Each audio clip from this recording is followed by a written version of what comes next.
¿Debería tener un diploma de médico el especialista de maquillaje permanente? Hoy vamos a hablar de este tema. Hola, yo soy Valentina de Alas de Mariposa. Hoy vamos a analizar si la especialista de maquillaje permanente tendría que acabar la carrera de medicina. La legislación española establece que el diploma de médico no es obligatorio para prestar los servicios de maquillaje permanente. De hecho, la carrera médica eligen las personas que después trabajarán en la prevención, el diagnóstico y el tratamiento de diversas enfermedades. Es decir, ejercerán la práctica médica. Los especialistas de maquillaje permanente trabajan en la industria de moda, se ocupan de la belleza de la clienta, por lo tanto no tienen que acabar la carrera médica especializada. Entonces, ¿qué conocimiento deben tener las especialistas? Un especialista competente debe poseer de anatomía humana. En primer lugar, la del rostro, es decir, la estructura del cráneo y de los músculos.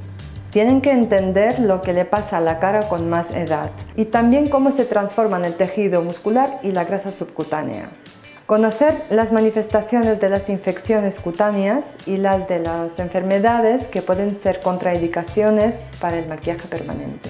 Son el herpes y sus variedades y también diferentes formas de erupciones cutáneas. Saber y implementar en el trabajo las normas sanitarias a la hora de realizar cualquier procedimiento de maquillaje permanente.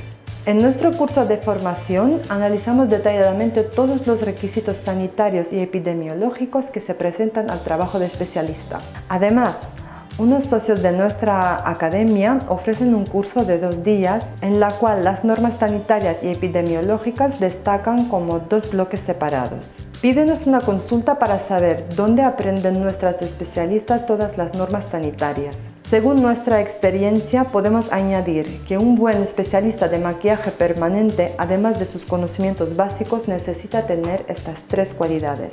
Un gusto artístico, y es que preferiríamos la carrera artística a la médica.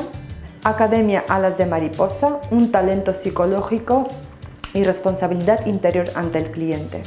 Si te ves en un futuro como especialista de maquillaje permanente, te invitamos a nuestra academia. Y si todavía tienes algunas dudas, escríbenos.